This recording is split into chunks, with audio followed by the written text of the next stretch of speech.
यह तो कोई और वृक्ष है भ्राता। भ्राता शिव, हम इस घने वन में हम केले के वृक्ष को कैसे ढूंढ पाएंगे? माँ के पूजा के लिए शीघ्र केले के वृक्ष को लेकर जाना होगा।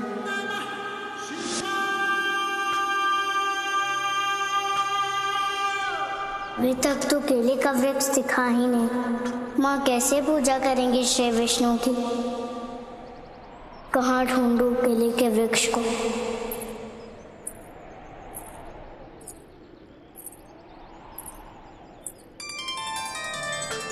ओम नमः शिवाय। ओम नमः शिवाय। मित्र,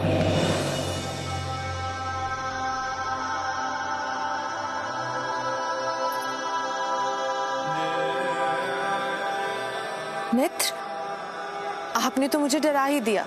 अप्रत्याशित प्रसन्नता के अतिरेक में भूल हो गई मित्र, इसलिए क्षमा कर दीजिए मित्र। क्षमा मांगने की कोई आवश्यकता नहीं है मित्र। अच्छा ये बताइए, आप इस वन में क्या कर रहे हैं? माँ के पूजा के लिए केले का स्तंभ और पत्ते लेने आया हूँ, परंतु अभी तक मिला नहीं। समझ नहीं आ रहा कि इस सघन वन में उसे कैसे ढूंढ पाऊँ। मित्र, यदि आपको सही स्थान का अनुमान लग जाएगा तो उसे ढूंढना आपके लिए सहज हो जाएगा। हाँ, उचित कहा आपने मित्र, परंतु वो सही स्थान बताएगा कौन? जैसे कमल का फूल किसी ताल पर मिलता है, सूखी धरती पर नहीं, ठीक वैसे ही केले का वृक्ष वहां उगता है जहां की धरती में नमी अधिक हो। और इस वन में नमी वाली धरती पूर्व दिशा की ओर है। वहीं चलते हैं, वहां मिल जाएगा। उचित कहा आपने, धन्यवाद आपका। किस बात के लिए? आप सदा मेरी सहायता कर देती हैं, उसके लिए। चलिए, कम से कम मेरे आपके पास ना होने पर भी आपको मेरी सहायता की याद तो आती है, यही मेरे लिए पर्याप्त है मित्र। भ्राता शिव, इन अश्रुओं के कारण पड़ोसन मित्र की स्मृति है ना? नहीं, ये ग्लानि के अश्रु है भ्राता नारायण। ग्लानि के? मैं मित्र से बिना मिले चला आया, ये जानते हुए कि मेरे बिना बताए चले आने से मित्र को पीड़ा होगी। अवश्य ही मित्र मेरे इस व्यवहार से रुष्ट होंगे।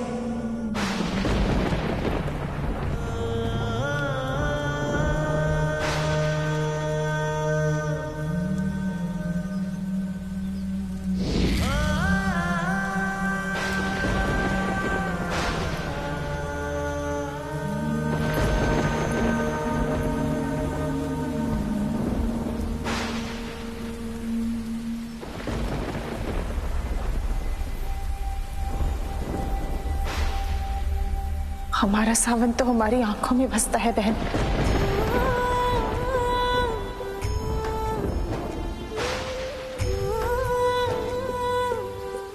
इस सावन की वर्षा तो वर्ष में एक बार होती है, किंतु हमारी आंखों का सावन तो इस दिन सालों भर बरसता है।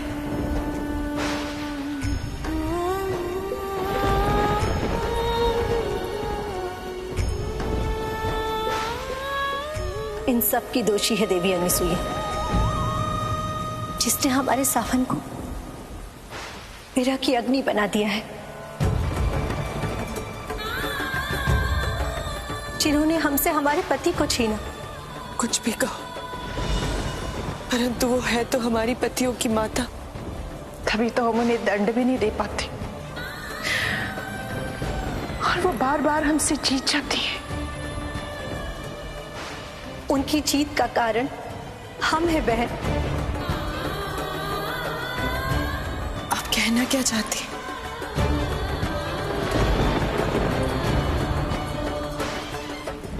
हमें हमारे पतियों को वापस लाने के लिए हमें देवी अनुसुईया को विवश करना ही होगा, चाहे उसके लिए हमें साम दाम दंड भेद की नीति ही क्यों ना अपनानी पड़ जाए।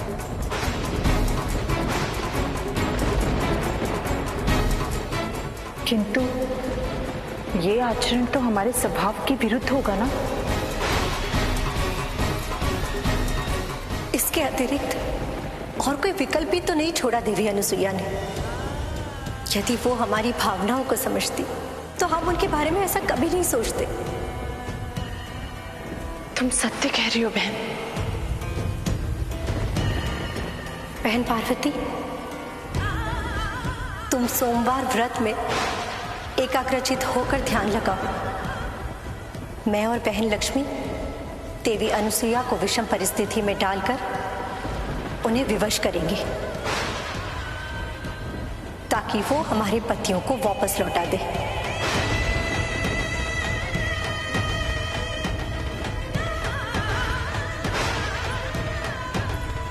इस बार हमारी जीत होकर रहेगी बहन।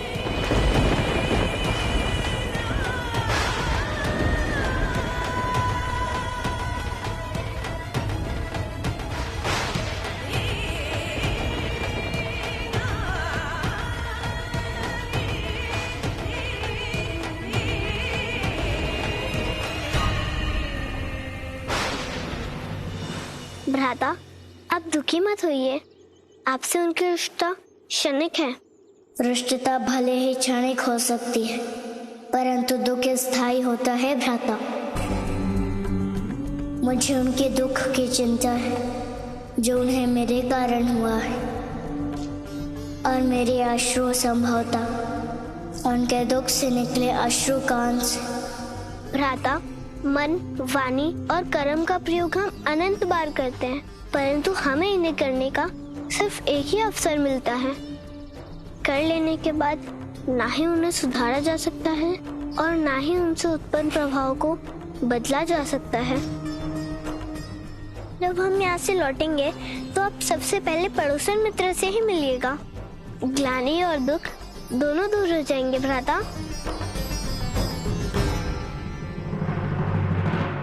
भ्राता नारायण,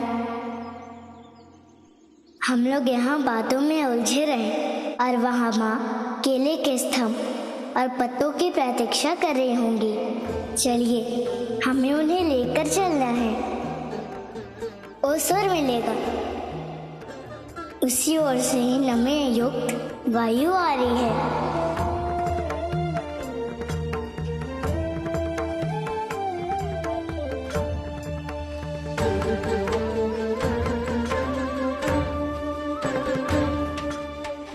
भ्राता, वो रहे केले के वृक्ष।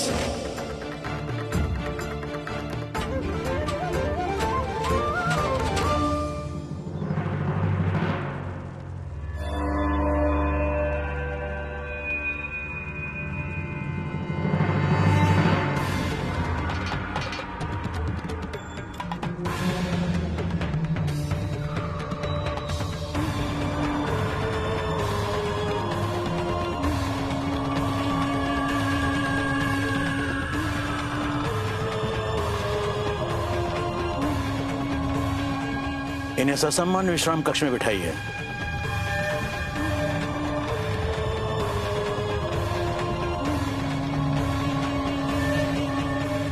क्या बताया तुमने ऐसे? बस इतना ही कि उसकी आंखों की ज्योति वापस लाने का प्रयास किया जाएगा। उत्तम, अति उत्तम दंडपानी।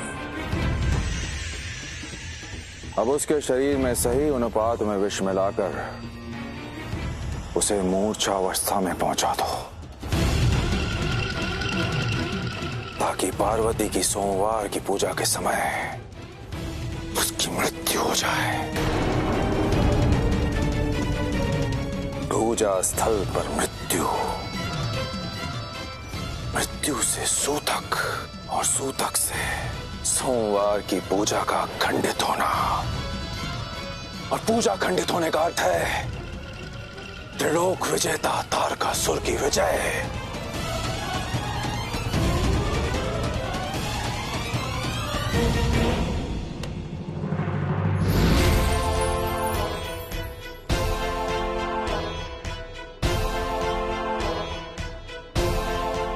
हम इस स्थान पर क्यों आए हैं बहन? हमें तो अनुसुईया के पास होना चाहिए था, हम उसी उद्देश्य की प्राप्ति के लिए यहाँ आए हैं बहन। बजाओ बजाओ भैया, बजाओ बजाओ बजाओ बजाओ भैया, अच्छा करो।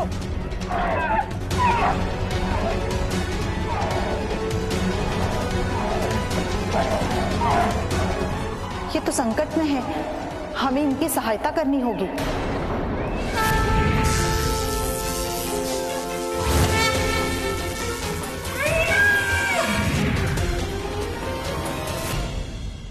इन क्रोधित ऊँटों को पहचाना बहन? नहीं बहन। अब ये 4 ऊँट देवी अनसुईया को विवश करेंगे हमारे पतियों को वापस लाने के लिए।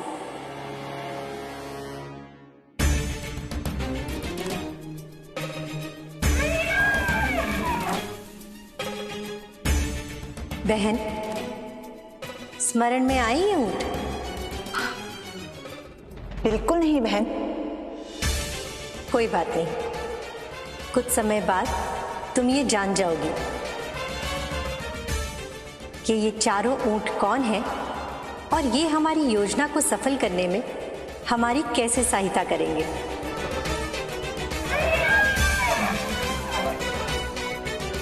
तुम्हारी ये रहस्यमयी बातें मुझे विचलित कर रही हैं बहन।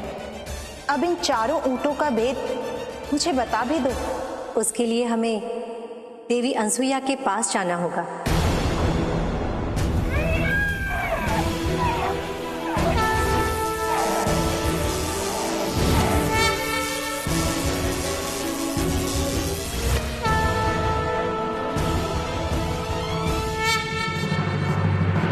ओम नमो भगवते वासुदेवाय, नारायणाय विद्महे वासुदेवाय धीमहि, पद्मनाभाय धीमहि तन्नो विष्णु प्रचोदयात्। माता, अब मुझे भी आज्ञा दीजिए। फिर से आइएगा देव ऋषि। अवश्य माता।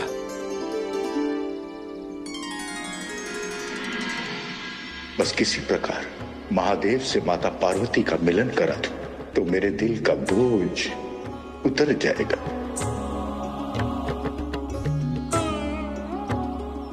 चलता हूं माता।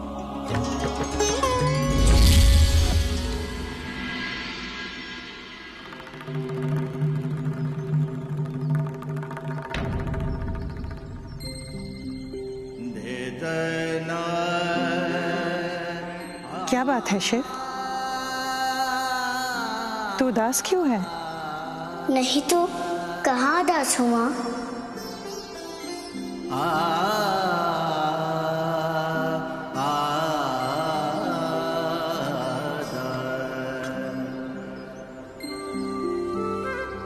माँ हो तेरी, माँ की आंखों से संतान का मन छिपता नहीं है। माँ संतान की मौन भाषा को भी पढ़ लेती है। पता क्या बात है?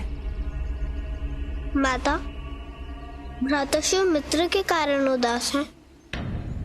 क्यों? क्या हुआ? क्योंकि वो उनसे बिना मिले, बिना कुछ बताए आ गए हैं ना, इसीलिए।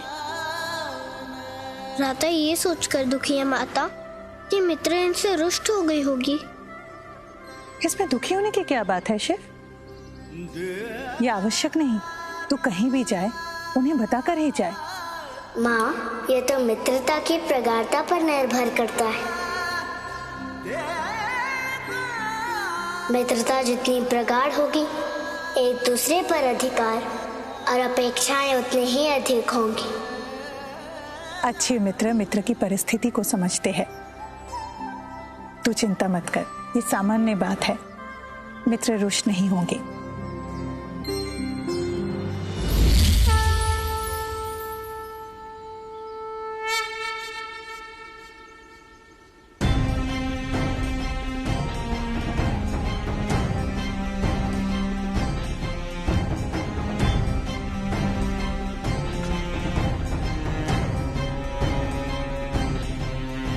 क्या बात है?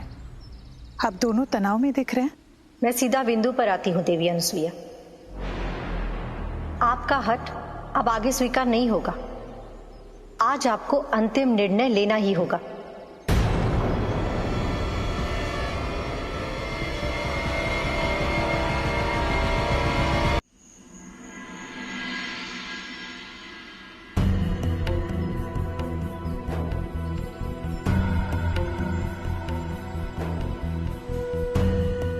प्रणाम माता।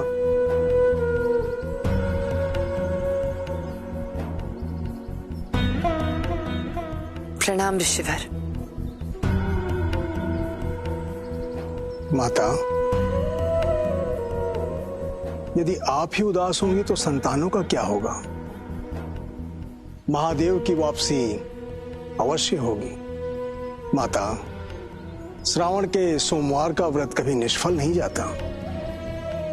आप अपने मन में किसी भी प्रकार की निराशा मत रखिए। इससे पहले भी इसी सोमवार व्रत के पूजा के माध्यम से आपने महादेव को प्राप्त किया था। मन में विश्वास रखिए माता, इस बार भी महादेव आपको अवश्य मिलेंगे।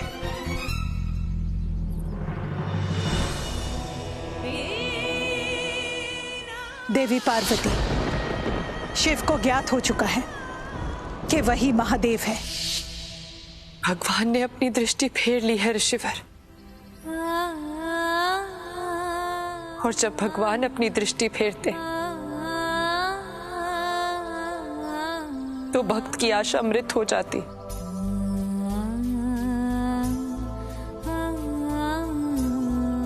जीवन और जीवन के संघर्ष की शक्ति के आधार का अंत हो जाता है। विवाह से पूर्व जब मैंने उन्हें पाया था तो मेरी उस कामना में उनकी कामना भी सम्मिलित थी। उनकी भी कामना थी कि मेरा वो व्रत सफल हो और वो मेरा वरण करे, परंतु इस समय उनकी रुचि केवल अपनी माता देवी अनुसूया के पुत्र बने रहने में है।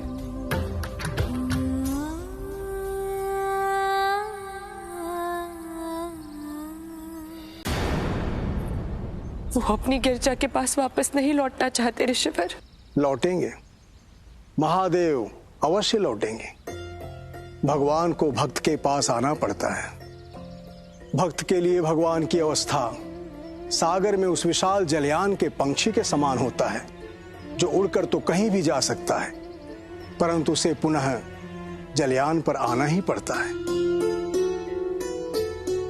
भगवान अपने भक्त से विलग होकर नहीं रह सकते।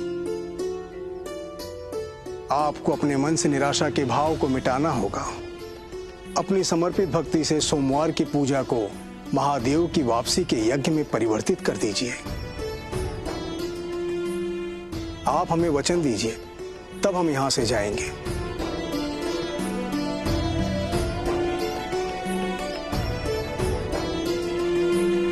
मैं प्रयत्न करूंगी।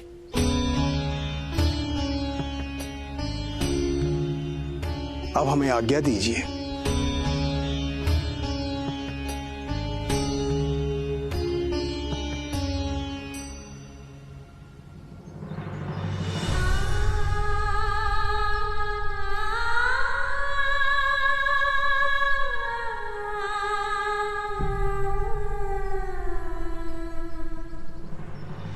अच्छा हुआ कि आपने यहां से सबको भेज दिया। इन सब बातों से मैं मेरे पुत्र को दूर रखना ही हितकर समझती हूँ। तो इसके साथ साथ हमारे पतियों को स्वयं से दूर करने का भी निर्णय कर लीजिए देवी अनुसुईया। इस विषय में मेरे अंतिम निर्णय से आप सब पहले से ही अवगत हैं, फिर भी मैं दोहरा रही हूँ। मैं अपने पुत्रों को उनके वास्तविक स्वरूप में परिवर्तित नहीं होने दूंगी।